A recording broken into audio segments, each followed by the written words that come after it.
Praise the Lord. Good morning. మన ప్రభువును రక్షకుడైన యేసుక్రీస్తు పరిశుద్ధ నామములో యేసుతో అనుదినము అనే ఈ పరిచర్య ద్వారా ప్రతిదినము దేవుని యొక్క శ్రేష్టమైన వాక్యాన్ని వింటున్న మీ అందరికీ నా హృదయపూర్వకమైన వందనములు. నా ప్రియ సహోదరి సహోదరుడ, చిన్న ప్రార్థన చేసుకుని తల వంచినట్లయితే. మహాగరుడ, పరిశుద్ధుడ, కృపగల తండ్రి, ఈ ఉదయ కాలంలో నీ కుమారులుగా నీ కుమార్తెలుగా ఈ వాక్యాన్ని మేము ధ్యానించుండగా సూటుగా నాతో మాతో మా అందరితో నువ్వే మాట్లాడి మమ్మల్ని అందరినీ సరిచేసి నీ కృపగల హస్తాలతో నాయన ప్రభు మీరే మమ్మల్ని నీ పాత్రలుగా వాడుకుంటాయా. ఎవరైతే ఈరోజు పుట్టినరోజులు వివాహ దినోత్సవాలు జరుపుకుంటున్నారో ప్రభా, నీ కుమారులకు నీ కుమార్తెలకు కావాల్సిన సహాయం మీరు అనుగ్రహించండి అయ్యా. ఎవరైతే రోగులై ఉన్నారో ఇప్పుడే వారిని ముట్టి స్వస్థపరచండి. అలాగే ఎవరైతే ప్రయాణాలు చేస్తున్నారో ప్రభా, వారి ప్రయాణములన్నిటినీ సుఖవంతం చేసి వారి వారి గమ్యాలకు క్షేమకరంగా మీరు తీసుకుని వెళ్ళమని, ఈ మాట్లాడుతున్న ప్రతి ఒక్కరిని నేను నీవే పోషించి పాలించి నీ వాక్యముతో నేను ప్రభా సరిచేయమని యేసయ్య పుణ్యనామంలో ప్రార్థించి వేడుకొనిచున్నామా యెహోవా తండ్రి, ఆమేన్. God bless you. దేవుడు ఈరోజు మనతో మాట్లాడుతున్న మాట చాలా శ్రేష్టమైన మాట. ఈ వాక్యము మీ యొక్క సహోదరి సహోదరులకు కూడా షేర్ చేయండి, ఎందుకంటే ఇది మనందరికీ కావలసిన మాట. మనము నిద్ర లేవగానే చేసే పనులు ఏంటి అనేది మనం ప్రశ్న వేసుకుంటే, మనం నిద్ర లేవగానే ఏం చేస్తాము? చాలామంది ఏం చేస్తారు? అందరూ చేసేది కాలకృత్యాలు తీసుకుంటాం. తర్వాత వెంటనే చేసే పని ఏంటో తెలుసండి? అది మన ప్రక్కనే ఉంటుంది. అది మనకి ఒక భాగస్వామి అయిపోయింది. ఏంటి? మొబైల్. వెంటనే మొబైల్ చూసుకుంటూ కాలం గడుపుతుంటారు. మరికొంతమంది ఏం చేస్తారంటే టీ కాఫీతో గడుపుతారు. మరికొంతమంది ఏం చేస్తారంటే న్యూస్ పేపర్ చూసుకుంటూ ఆ దినాన్ని గడుపుతారు.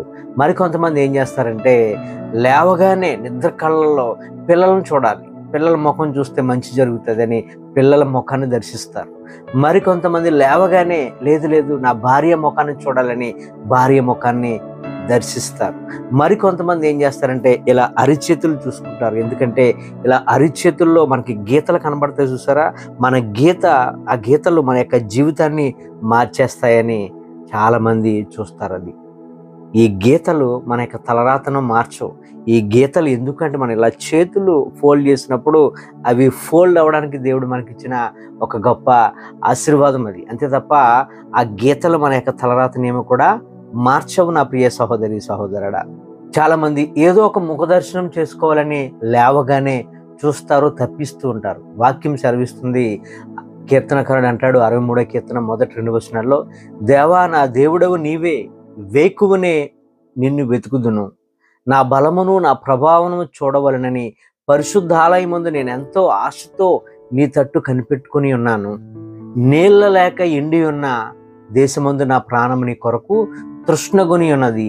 నీ మీద ఆశ చేత నిన్ను చూడవలనని నా శరీరము కృషించుచున్నదని.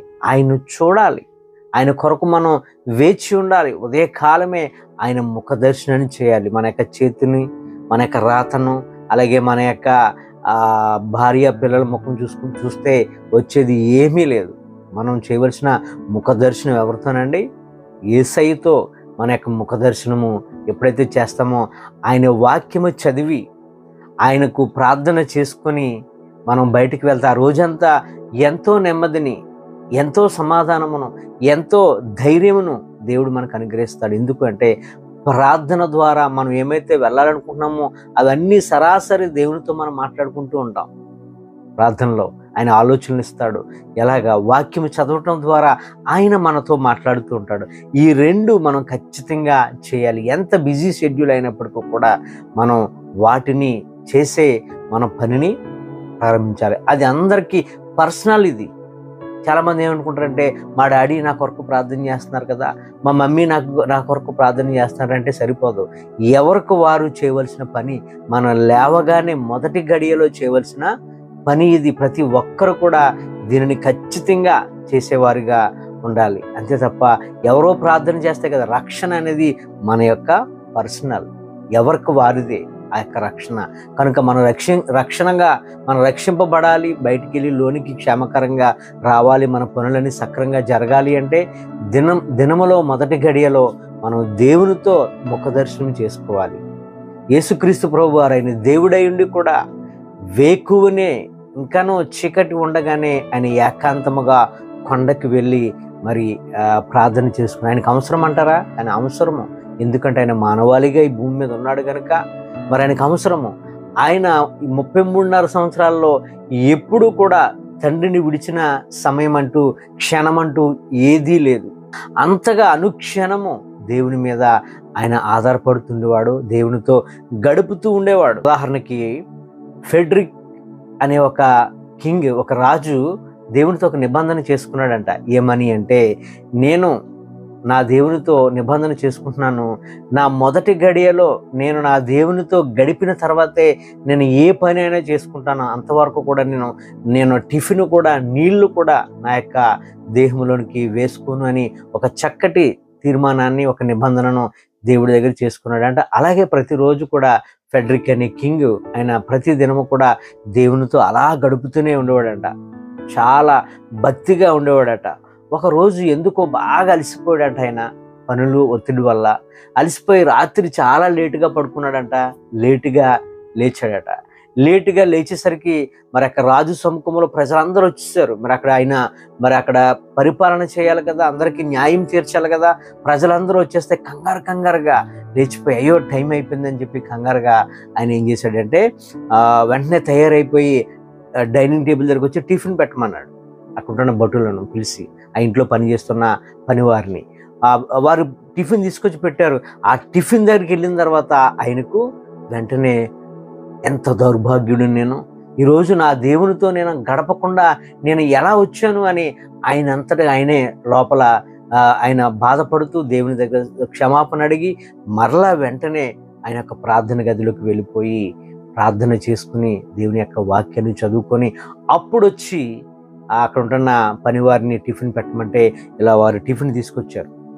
వారు టిఫిన్ తీసుకురాగానే టిఫిన్ తిందామని పెట్టుకునే లోపు ఆ టిఫిన్లో ఆయనకు ఒక బొద్దింక కనపడ్డది. ఎవరు అక్కడ అని పిలవగానే వచ్చారు అక్కడ భటులు.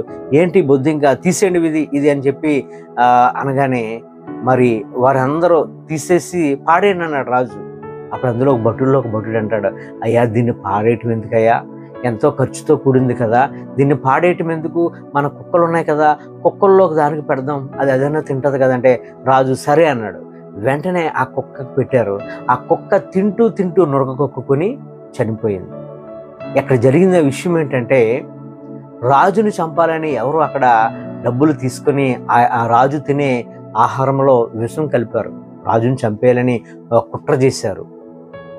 అలాగా దేవుడు ఆయన్ని ఈ యొక్క బొద్దింక రూపంలో మరి దేవుడు ఆయన్ని తప్పించాడు అక్కడ. మరి సరాసరి వచ్చేసి ఆయన తినేసి ఉండుంటే ఏమవును, వెంటనే రాజు చనిపోవును. వెంటనే లోపలికి వెళ్ళి ప్రార్థన చేసుకొని వాక్యం చదువుకొని ఎప్పుడైతే వచ్చి టిఫిన్ కూర్చున్నాడో వెంటనే బొద్దింక కనబడ్డది. ఆ బొద్దింక రాజు ప్రాణాన్ని కాపాడినట్లుగా మనం చూస్తాం. కనుక ఈ మాటలు వింటున్న నా ప్రియ సహోదరుడా, మనము బయటికి వెళ్ళి లోనికి రావాలి అంటే, మనం పనులన్నీ ముగించుకొని రావాలంటే దేవుని యొక్క కాపుదల లేకపోతే మనం ఎవ్వరము రాలేము. కనుక నీ దిన ప్రారంభము దేవునితో ప్రారంభించి దేవునితో ముగించు. నీ పనులన్నింటిలో కూడా నీకు దేవుడు విజయాన్ని ఇస్తాడు. ఈ మాటలు మనం ఖచ్చితంగా పాటించేవారుగా ఉంటే నీవు దీవింపబడతావు. నీ ద్వారా అనేకులు, నీ కుటుంబము దీవింపబడుతుంది. కనుక ఈ మాటలు అనేకులకు షేర్ చేయండి. దానివల్ల మన అందరికీ ఉపయోగం. ఫెడ్రిక్ రాజు ఏమయ్యాడు, తన ప్రాణాన్ని కాపాడుకున్నాడు ప్రార్థన చేసుకోవటం వల్ల, వాక్యము చదవటం వల్ల. కాబట్టి మన ప్రతిదినము ఈ 2 పనులు చేయకుండా మన పనిని ఏది కూడా మనం ప్రారంభించొద్దు. ఏంటి? ప్రార్థన, వాక్యము. ఈ 2 మనలను రక్షించేది, కాపాడేది, నిత్యము మనల్ని ఆనందంగా రోజంతా ఉంచేది. కనుక ఖచ్చితంగా పాటించండి. దేవుడు మీ యొక్క లైఫ్లో గొప్ప కార్యాలు దేవుడు చేస్తాడు. కొద్ది మాటలు దేవుడు మన అందరి జీవితంలో నెరవేర్చును గాక. ఆమేన్. God bless you.